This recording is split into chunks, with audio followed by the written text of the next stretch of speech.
Hello दोस्तों, आप सभी का एक बार फिर से मेरे चैनल में स्वागत है। दोस्तों आज हम लोग एक न्यू मूवी चंद्रमुखी 2 को एक्सप्लेन करेंगे। तो दोस्तों वीडियो स्टार्ट करने से पहले मेरी छोटी सी रिक्वेस्ट है, वीडियो अच्छी लगे तो लाइक करके जाएं और चैनल को ज़रूर से सब्सक्राइब कर लें। मूवी की कहानी स्टार्ट होती है एक बहुत बड़े घर परिवार से, जहाँ पर राधिका जी के घर से, जहाँ पर दुखों का मानो पहाड़ टूट सा गया हो, क्योंकि उसके भाइयों का लगातार बिजनेस में लॉस हो रहा था। फिर इसी सिलसिले में गुरुजी को बुलाया जाता है ताकि इसका समाधान निकाला जा सके। उन्हें सारी बात बताई जाती है, किस तरह से क्या हो रहा है हमारे साथ, और उनकी एक बेटी दिव्या जिसका एक्सीडेंट हो गया और वो अब चल नहीं सकती, और मेरी बड़ी बेटी जिसकी फ्लाइट क्रैश में मौत हुई, और उनके 2 बच्चे हैं जिन्हें हमने ढूंढने की कोशिश नहीं की। उसने हमारी मर्जी के खिलाफ जाकर शादी की थी, और तब उन्हें गुरुजी बताते हैं कि ये जो मुसीबत है वो कुल देवी की श्राप की वजह से है।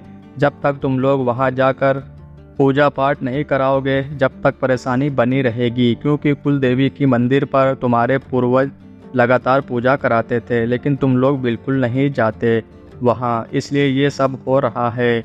और सब गांव जाते हैं। वहाँ उनकी मुलाकात एक नौकर से, मेरा मतलब है घर के मालिक से होती है, जो दिखता बिल्कुल नौकर जैसा है, लेकिन उस बंगले में भूत का साया है। ये बात उन लोगों को बिल्कुल नहीं पता था, और उस बंगले का मालिक भी नहीं बताता।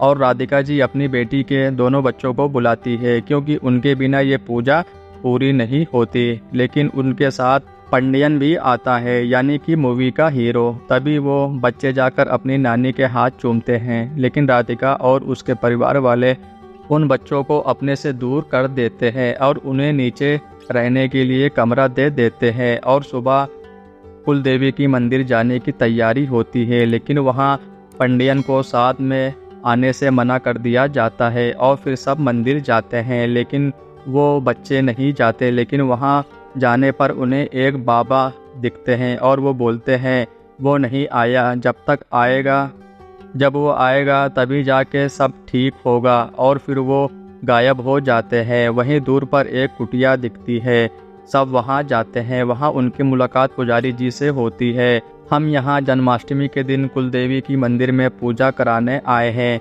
क्योंकि हमारे परिवार पर आपदा आ गई। तभी पंडित जी बोलते हैं यहाँ कोई पूजा नहीं हो सकती, मैं यहाँ 60 साल से हूँ, आज तक इस मंदिर में रोशनी नहीं हुई, क्योंकि वो होने नहीं देगी चंद्रमुखी, क्योंकि अगर रोशनी हो गई तो वो विद्या और ताकतवर हो जाएगा। लेकिन राधिका जी बोलती हैं हम यहाँ ज़रूर पूजा कराएंगे।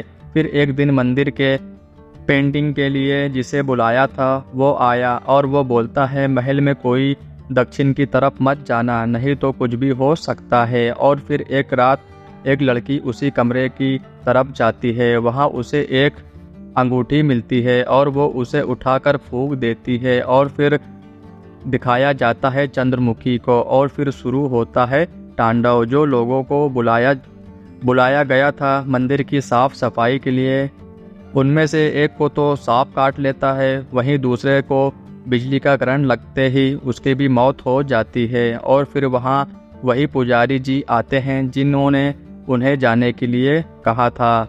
मैंने कहा था चले जाओ यहाँ से, और देखो आज क्या हुआ। अब चंद्रमुखी शांत नहीं बैठेगी जब तक वो विद्या से बदला नहीं ले लेती। अब जब तक इस मंदिर में रोशनी नहीं हो जाती, जब तक वो शांत नहीं बैठेगी। और फिर दूसरे पंडित जी को लाया जाता है, और फिर वो कमरे में जाता है, और वो सीधा उसके फोटो पर हाथ रख देता है, और फिर पूरा घर हिल जाता है चंद्रमुखी की आवाज़ से। और पंडियन वहाँ मंदिर पे जाता है और वहाँ आग लगा देता है, जिससे पूरा घर फिर हिल जाता है। तभी उसे वहीं बाबा मिलते हैं और बोलते हैं मुझे पता था कि तुम आओगे, ये काम सिर्फ तुम ही कर सकते हो। और वो लोग गुरुजी को वहाँ बुलाते हैं और पूरी दास्तां बताते हैं, और वो कमरा दिखाने जाते हैं। उन्हें मालूम पड़ता है कि कोई यहाँ आया था, कि तभी गुरुजी बोलते हैं एक एक करके सभी इस जगह पर जाओ, जिसके भी ऊपर चंद्रमुखी होगी मालूम पड़ जाएगा। 1-2 लोग जाते हैं, लेकिन जैसे ही दिव्या की व्हील चेयर वहाँ जाती है, तुरंत मालूम पड़ जाता है कि चंद्रमुखी दिव्या में है, और वो बोलती है ये मेरा महल है, चले जाओ यहाँ से। सब के सब। फिर एक रात दिव्या तलवार में धार लगाकर रही होती है, लेकिन उसे पंडियन देख लेता है और उसका पीछा करता है और वहाँ गुरुजी आते हैं और फिर से वही आवाज़ आ रही है। गुरुजी तभी पंडियन उसे बेहोशी के हालत में लेके आता है, लेकिन गुरुजी पंडियन को बताते हैं कि मुझे तुम्हारी सहायता चाहिए, तुम कल घर पर ही रहना। और फिर सब मंदिर के लिए रवाना होते हैं। लेकिन इस बार दिव्या गाड़ी चला रही थी, जिससे उसकी माँ डर जाती है और उसमें चंद्रमुखी आ जाती है और वो उन्हें मंदिर नहीं जाने देती। और उधर पंडियन के शरीर में विद्या की आत्मा आ जाती है। तभी गुरुजी एक डेड बॉडी की तलाश में जाते हैं ताकि चंद्रमुखी की आत्मा को उसमें कैद कर सकें। लेकिन वहाँ उनकी मुलाकात उसी बाबा से होती है, जो बोलते हैं अगर तुम ये सोच रहे हो कि मैं उसे दिव्या के शरीर से निकालकर इस डेड बॉडी में ले लूँगा तो तुम गलत हो। तुम उसका कुछ भी नहीं कर सकते क्योंकि वो आ गया है। तभी गुरुजी बोलते हैं वो कौन? विद्या। और फिर इस तरह से मूवी विद्या की कहानी बताती है। और फिर एंट्री होती है चंद्रमुखी की। फिर एक दिन उसका दोस्त बताता है कि मुझे उससे प्यार हो गया है, क्या तुम मेरे लिए उसे ला सकते हो? और फिर विद्या निकल जाता है उसे लाने के लिए, लेकिन वहाँ एक जानवर को देखकर भागती रहती है चंद्रमुखी और सीधा विद्या की बाहों में जाती है और विद्या उस जानवर को मार देता है। उसे लेकर महल जाता है, जहां उसका दोस्त खुशी के मारे अपना पूरा साम्राज्य उसे देने के लिए तैयार हो गया था। लेकिन विद्या का भी दिल चंद्रमुखी पर आ गया था और वो अपने दोस्त को मार देता है। लेकिन फिर बाद में उसे पता चलता है कि वो किसी और से प्रेम करती है, लेकिन इससे कोई फर्क नहीं पड़ता विद्या को और वो पूजा करवाता है। पूजा पूरे गांव वाले आते हैं, साथ में उसका आशिक भी आता है। फिर तभी गुरुजी सबको बताते हैं कि तुम्हें लगता है पंडियन को तुम लेके आए हो, लेकिन पंडियन को वो लेकर आया है। तभी दिव्या अपने मामा को मारने की कोशिश करती है, लेकिन पंडियन आ जाता है और बचा लेता है। तभी गुरुजी आते हैं और बोलते हैं इस माला को उतारने से चंद्रमुखी की आत्मा दिव्या के शरीर से नहीं जाएगी। फिर दिव्या खुद को मारने जाती है, लेकिन वहाँ उसे पंडियन बचा लेता है और फिर दरवाज़ा खुलता है और चंद्रमुखी का प्रेमी दरवाजे पे होता है, जिसे देख चंद्रमुखी बहुत खुश होती है। लेकिन फिर विद्या का आने की आहट होती है और चंद्रमुखी उसे छुपा देती है और विद्या से प्यार से बात करने लगती है, जिससे विद्या को आशंका हो गई थी कि कुछ गड़बड़ है और फिर उसके आशिक को मार देता है, जिससे चंद्रमुखी बहुत दुखी होती है और फिर उसे भी तेल डालकर जला देता है।